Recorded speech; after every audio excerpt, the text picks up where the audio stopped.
हुआ है वो किसके रिस्पेक्ट में दिया हुआ है, आप उसी चीज़ को एज्यूम कर लो। फिर से एक बार कह रहा हूँ मैं कि आपके पास जो लॉस दिया हुआ है या प्रॉफिट दिया हुआ है वो किसके रिस्पेक्ट में दिया हुआ है, आप उसी को एज्यूम करो। अगर सीपी के रिस्पेक्ट में दिया हुआ है तो आप सीपी को एज्यूम करो, अगर एसपी के रिस्पेक्ट में दिया हुआ है तो आप एसपी को एज्यूम करो। क्लियर है? अब यहाँ पे बोल क्या रहा है, 2 आम के क्रय मूल्य के बराबर लाभ प्राप्त होता है। तो भाई एक का सीपी 1 रुपया मान ले, तो भाई टोटल कितना आपके पास 10 मैंगो है, तो सीपी अपने पास कितना हो जाएगा 10। अब लॉस की बात करें, लॉस कितना हो रहा है 2 आम के क्रय मूल्य के बराबर, तो 2 into CP of mango, CP of 1 mango, 1 mango, तो ये 2। सीपी आपके पास 10 है भाई साहब, लॉस 2 है, तो क्या लॉस परसेंट नहीं निकलेगा? अरे लॉस नहीं, सॉरी, ये प्रॉफिट की बात हो रही है, मैंने गलती से लॉस बोल दिया, ये प्रॉफिट है, ये प्रॉफिट है। तो क्या आपका प्रॉफिट परसेंट नहीं निकलेगा? प्रॉफिट परसेंट निकाल दें, 2/10, 1/5 किसका होता है भाई? 1/5 बच्चे को भी पता होता है कि 20% होता है। क्लियर है? आगे चलते हैं।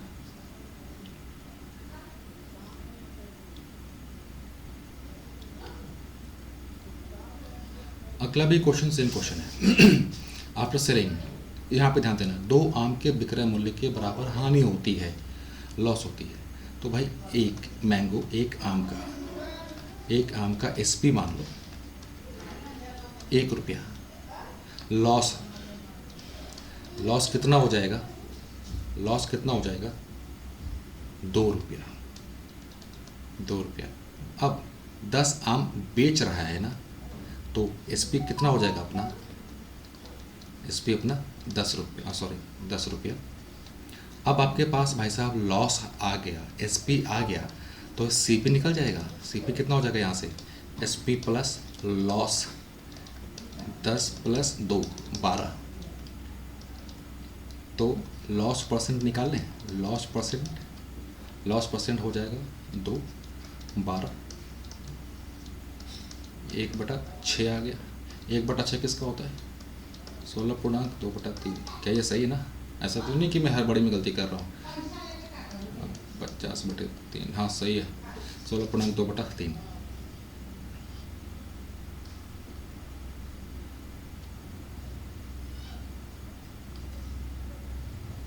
इसका भी आंसर, क्योंकि सेम क्वेश्चन है, इसका भी आंसर आप मुझे दोगे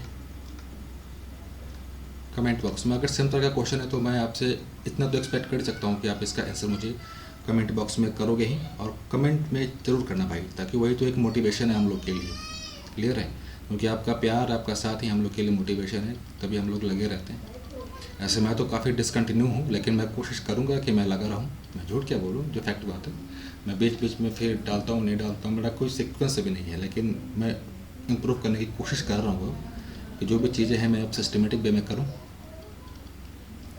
10 आम बेचने पर विक्रय मूल्य के बराबर, सेम क्वेश्चन है, इसका भी आंसर आप मुझे दोगे कमेंट बॉक्स में। थोड़ा सा अब चेंज कर लेते हैं मार्कर अपना, नहीं ज़िंदगी में अभी सभी रंग का इम्पोर्टेंस है। केवल एक आदमी, हाँ यहाँ से अलग टाइप का क्वेश्चन स्टार्ट हुआ है, अलग टाइप का। इसको भी भाई नेक्स्ट टाइप लिख लेना, नेक्स्ट टाइप लिख लेना अच्छे से, नेक्स्ट टाइप। यार ये मोटा क्यों हो जा रहा है यार, इसको भी नेक्स्ट टाइप लिख लेना।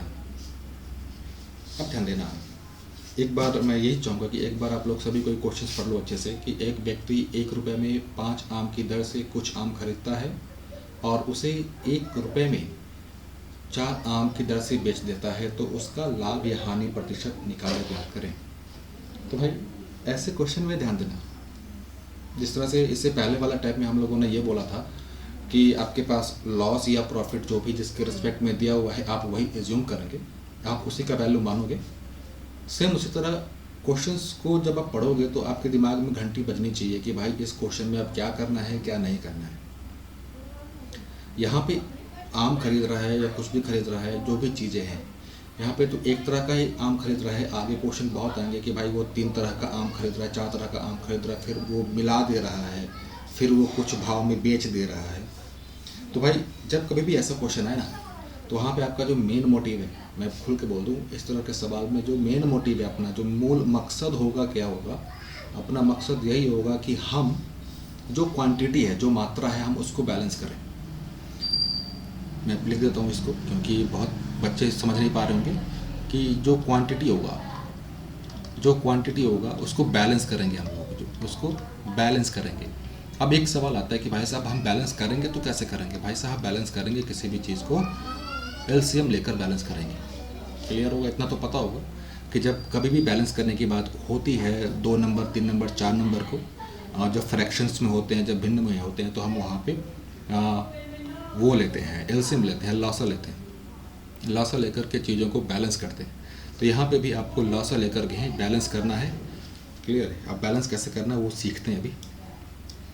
तो अच्छे से देखना, समझना अच्छे से, क्योंकि अच्छा क्वेश्चन है। और इस तरह के क्वेश्चन एग्जाम में हर बार आता है, जैसे CHSL में हर बार देखने को मिल जाएगा, CHG में भी देखने को मिल जाए, तो लगे रहो। अब देखना, जो पहले होता है क्या कि चीज़ों को पहले साफ साफ लिखना सीखो। मैं कैसे चीज़ों को लिख रहा हूँ, आपको वही स्टाइल भी फॉलो करना है, वही पैटर्न भी देखना है। कुछ आम खरीदता है, चलो CP और इधर SP, इधर लिख दिया प्राइस और इधर लिख दिया क्वांटिटी। प्राइस, अब पढ़ो जरा, 1 रुपये में 5 आम, इधर 1 रुपया लिख दिया और इधर 5 आम लिख दिया। फिर बोलता है कि उसे 1 रुपये में 4 आम की दर से बेच देता है ना, 1 रुपये से 4 आम। इसको क्वेश्चन को करने का बहुत तरीका है, थोड़ा सा मैं डिस्कस कर दूँ यहाँ पे। एक तरीका ये कि आप सिंगल निकाल लो।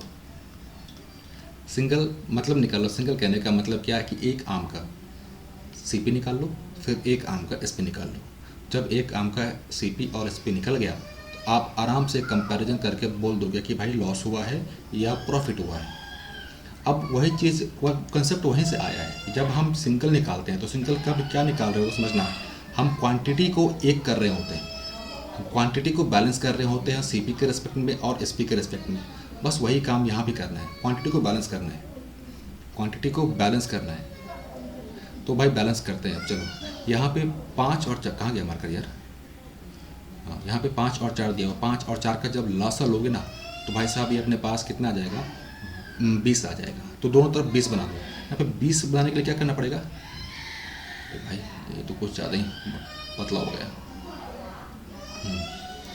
यहाँ पे इसको क्या करना पड़ेगा? 4 से गुना करना पड़ेगा और यहाँ पे 5 से गुना करना पड़ेगा। अब ध्यान देना, जब यहाँ पे 4 से गुना किए हो तो भाई साहब यहाँ भी तो 4 से गुना करोगे। 4 से गुना किए तो ये हो गया 4, और यहाँ पे कितना आ गया? 20। यहाँ पे 5 से गुना किए तो भाई साहब आपको यहाँ भी तो 5 से गुना करना पड़ेगा। तो यहाँ पे कितना आ गया? 5, और यहाँ पे क्या आ गया? 20। अब मेरा क्वांटिटी बैलेंस है। मैंने 20 आम खरीदे थे 4 रुपये के भाव से, मैंने 20 आम बेच दिए 5 रुपये के भाव से। मुझे लाभ हुआ या हानि हुआ? लाभ हुआ। कितने का? 1 का। कितने पर? 4 पे। 1/4 कितना होता है भाई साहब? 25% होता है। तो यही अपना आंसर हुआ। क्लियर है? आगे 1-2 क्वेश्चन और करेंगे तो अपने आप चीज़ें और कंसेप्ट क्लियर हो जाएगा।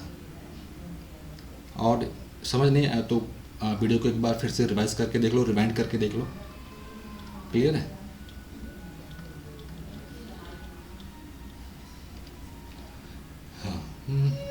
एक रुपये में 4 आम की दर से कुछ आम खरीदता है, उतना ही आम 1 रुपये में 8 की दर से खरीदता है।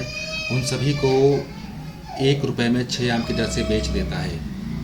चलो, CP1 CP2, क्योंकि 2 बार आम खरीद रहा है ना। SP फाइनल SP है।